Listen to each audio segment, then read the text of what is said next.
আজকে একদম সিম্পলভাবে অসম্ভব মজাদার একটি রেসিপি আপনাদের সাথে শেয়ার করব। আর এই রেসিপিটি কিন্তু একদম ঝামেলা ছাড়াই খুব সহজভাবে আপনারা তৈরি করে ফেলতে পারবেন।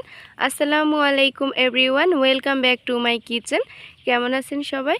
আশা করি আল্লাহর রহমতে অনেক ভালো আছেন।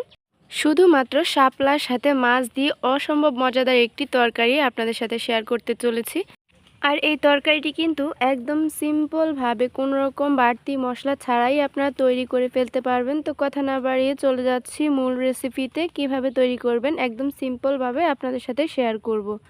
তো আমি চলে এসেছি কিচেনে। একটা কড়াই নিয়েছি, এখানে আমি মোটামুটি 3 টেবিল চামচ পরিমাণ কুকিং অয়েল অ্যাড করে দিয়েছি। এখানে বড় সাইজের একটি পেঁয়াজ কুচি করে দিয়েছি।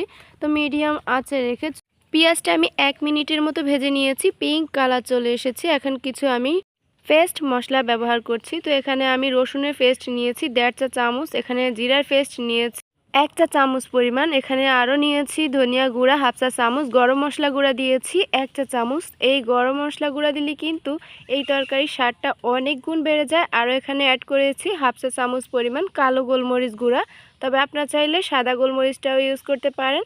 এখন মশলাটা 1 মিনিটের মতো ভেজে নিয়ে অ্যাড করে দিয়েছি সামান্য পরিমাণে পানি। আপনার পানির পরিমাণটা দেখেই বুঝতে পেরেছেন। আরও অ্যাড করে দিচ্ছি কিছু শুকনো ইনগ্রেডিয়েন্টস।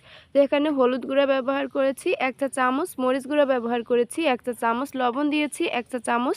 প্রতিটি ইনগ্রেডিয়েন্টস কিন্তু একদম সঠিকভাবে বলে দিচ্ছি। এই ইনগ্রেডিয়েন্টসগুলো আমি কিন্তু আমার পরিমাণ অনুযায়ী দিচ্ছি। আপনারা চাইলে আপনাদের পরিমাণ অনুযায়ী বাড়িয়ে কমিয়ে নিতে পারেন। এখন অ্যাড করে দিচ্ছি মোস্ট ইম্পর্টেন্ট ইনগ্রেডিয়েন্টস, সেটা হচ্ছে টমেটো সস। তো এখানে আমি মোটামুটি 1 টেবিল চামচ পরিমাণ অ্যাড করে দিয়েছি।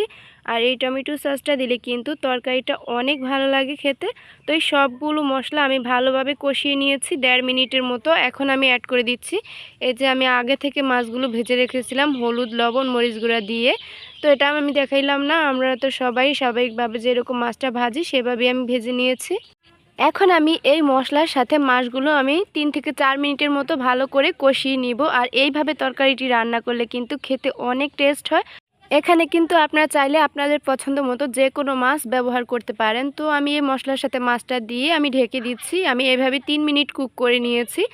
তো 3 মিনিট পর ফিরে আসলাম। আর এখন আমি মাছটা উল্টে দিচ্ছি, অপর সাইডটাও আমি একইভাবে কুক করে নিব। টোটালি আমি 5 মিনিট এই মাছটা মশলার সাথে কষিয়ে নিয়েছি, আবারও ঢেকে দিচ্ছি। এইভাবে মাছটি কষিয়ে নিলে মাছটাও খেতে কিন্তু ভীষণ ভালো লাগে আর তরকারিটাও অসম্ভব মজা হয়। তো এখন আমি এই মশলা থেকে আলাদা করে নিচ্ছি, দেখতেই পাচ্ছেন। আর যে মশলাটুকু আছে সেইখানে এখন আমি অ্যাড করে দিচ্ছি আগে থেকে ধুয়ে ক্লিন করে রেখেছিলাম শাপলাগুলো। তো আমি এইরকম পিসেস করে নিয়েছি। আপনারা চাইলে আপনারা আরও একটু ছোট করে পিসেস করে নিতে পারেন। তো আমি এই শাপলাগুলো দিয়ে ঢেকে দিয়েছিলাম প্রায় 3 মিনিটের জন্য। ফিরে আসলাম প্রায় 3 মিনিট পর। আর এখানে কিন্তু এখন কোনো রকম পানি ব্যবহার করা যাবে না, শাপলাতেই কিন্তু প্রচুর পরিমাণ পানি থাকে। তো এখানে এক্সেস কোনো রকম পানির প্রয়োজন নেই, শাপলা থেকে কিন্তু প্রচুর পরিমাণে পানি উঠে গেছে অলরেডি, আপনারা দেখতেই পাচ্ছেন। আর এই পানি দিয়েই কিন্তু আমি এটা ভালো করে কষিয়ে নিচ্ছি। তো আমি উল্টে পাল্টে আবারও ঢেকে দিচ্ছি 2 মিনিটের জন্য। তো ফিরে আসলাম প্রায় 2 মিনিট পর। আর এখন কিন্তু দেখতেই পাচ্ছেন শাপলাটা একদম অল্প হয়ে গিয়েছে, একদম কষিয়ে ফেলেছি ভালো করে।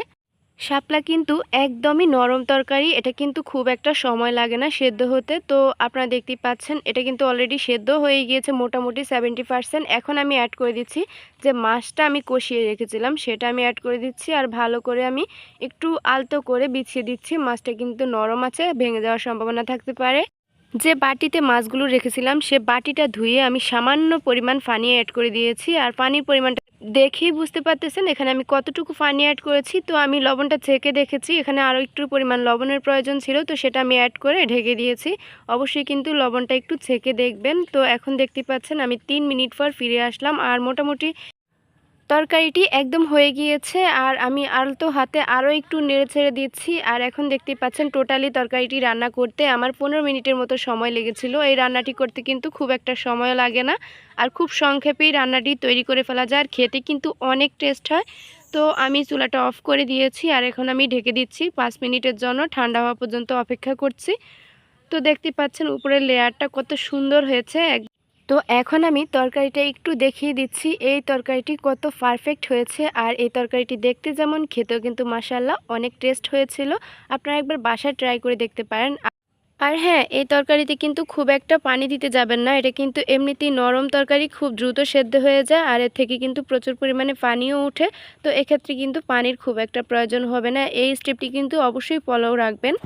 তাহলেই কিন্তু এই শাপলাগুলো একদম গলে যাবে না, পারফেক্ট থাকবে। তো আজকের মতো এখানেই বিদায় নিচ্ছি। আল্লাহ হাফেজ।